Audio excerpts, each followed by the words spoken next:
अंकित और अनु भाई बहन थे। माँ बाप के देहांत के बाद बड़ी बहन अनु ने दिन रात मेहनत करके अंकित की देखरेख की और उसे पढ़ा लिखा कर पैरों पर खड़ा किया था। दोनों भाई बहन खुशी खुशी रह रहे थे। एक दिन, दीदी मुझे जॉब मिल गई है। अरे वाह भैया, तेरी मेहनत सफल हुई। मेरी मेहनत नहीं दीदी, आपकी मेहनत। अगर पापा के निधन के बाद मेरी जिम्मेदारी आप न उठाती तो ये सब नहीं हो पाता। मेरी सफलता सिर्फ आपके बलिदान की वजह से है दीदी। कुछ महीनों बाद अंकित की शादी सीमा से हुई। सीमा बड़े ही चालाकी से अनु से मीठा मीठा बोलकर घर का सारा काम करवा लेती थी और खुद अंकित के साथ घुमा फिरा करती थी। वैसे तो वो सिर्फ खाना बनाने का काम ही घर में करती थी, लेकिन अब उसे उससे भी छुटकारा चाहिए था। इसीलिए एक दिन, दीदी मेरे हाथ का खाना अंकित को पसंद नहीं आता, क्या आप खाना बना दोगी प्लीज? अरे हाँ हाँ, ये भी कोई कहने की बात है, जरूर। सीमा इस बात से मन ही मन बड़ा खुश होती है और अगले दिन के झाड़ू पोछे के काम से छुटकारा पाने के लिए एक और तरकीब लड़ाती है। हॉल में जोर जोर से कराहने लगती है। उसके कराहने की आवाज सुनकर अनु हॉल में भागती हुई आती है। क्या हुआ सीमा? दीदी लगता है मेरी कमर अकड़ गई है। वो क्या है ना, मुझे झाड़ू पोछा करने की आदत नहीं है ना। मेरी मम्मी पापा ने मुझसे कभी ये काम नहीं करवाया। अरे कोई बात नहीं, झाड़ू पोछा ही तो है, मैं कर लिया करूंगी। ऐसे ही धीरे धीरे सीमा ने घर के सारे कामों का बोझ अनु पर डाल दिया। घर का सारा काम अनु करती थी, फिर भी सीमा को अनु से छुटकारा चाहिए था। इसलिए एक दिन वो अंकित के ऑफिस से लौटने से ठीक पहले ढेर सारे कपड़े लेकर धोने का नाटक करने बैठ जाती है।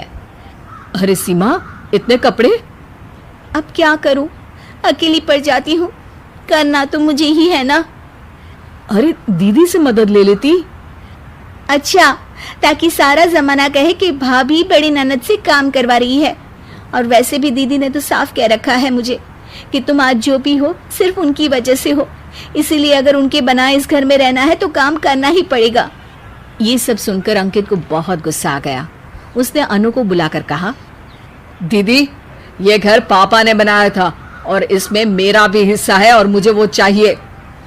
ये सुनकर अनु को बुरा तो लगता है, मगर वो दूसरे ही दिन घर का बंटवारा करने के लिए वकील के पास चली जाती है।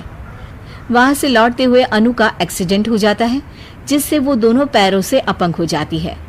अब मजबूरन उसकी पूरी देखरेख सीमा को करनी पड़ती है। एक दिन सारे कामों से थक कर सीमा अंकित से कहती है, अजी सुनते हो, अब मुझसे तुम्हारी ये बहन की सेवा ना होगी। अगर कल तक तुम इसका बंदोबस्त नहीं करते तो मैं घर छोड़कर चली जाऊंगी। अरे ये कैसी बातें कर रही हो? इस हालत में वो कहाँ जाएंगी? मैं कुछ नहीं जानती, बस कल ये इस घर में मुझे दिखनी नहीं चाहिए।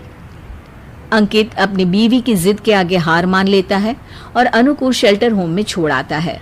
3 महीने बाद, अजी सुनते हो, ये आपके लिए एक पार्सल आया है, ये लीजिए। अरे इसमें तो घड़ी है और एक चिट्ठी भी है। दिखाइए तो। अरे वाह, बड़ी ही सुंदर घड़ी है, लेकिन ये आपको भेजी किसने? पता नहीं, शायद चिट्ठी में कुछ लिखा हो। आशा करती हूँ ये घड़ी तुम्हें पसंद आएगी। रक्षाबंधन की बहुत शुभकामनाएं, तुम्हारी दीदी अनु। चिट्ठी पढ़कर अंकित की आंखें भर आती है। मैं दीदी को लेने जा रहा हूँ सीमा। अरे घड़ी भेज तो दी उन्होंने, अब क्यों जाना उनके पास? देखा सीमा, दीदी हमसे दूर जाकर भी हमारे बारे में ही सोचती है, और एक हम है जो उनकी सेवा से बचने के लिए उन्हें शेल्टर होम छोड़ा है। तुम्हारी बातों में आकर मुझसे ये क्या पाप हो गया?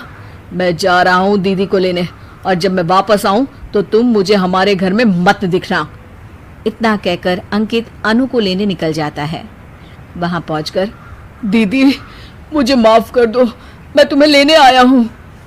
भाई आज तो राखी है, आज तो मैं मना कर भी नहीं सकती। दोनों घर पहुंचते हैं। अरे सीमा, तुम अभी तक यहीं हो? निकल जाओ इस घर से। अरे वाह अंकित, फिर वही गलती कर रहे हो तुम। सीमा, तुम कहीं नहीं जाओगी। दीदी मुझे माफ कर दो, मुझसे गलती हो गई। सीमा, आज ये समय माफी मांगने का नहीं है, राखी की तैयारी करने का है। चलो तैयार हो जाओ, तुम्हारे भैया के घर भी तो जाना है ना। ये सुन सीमा अनु के गले लग जाती है।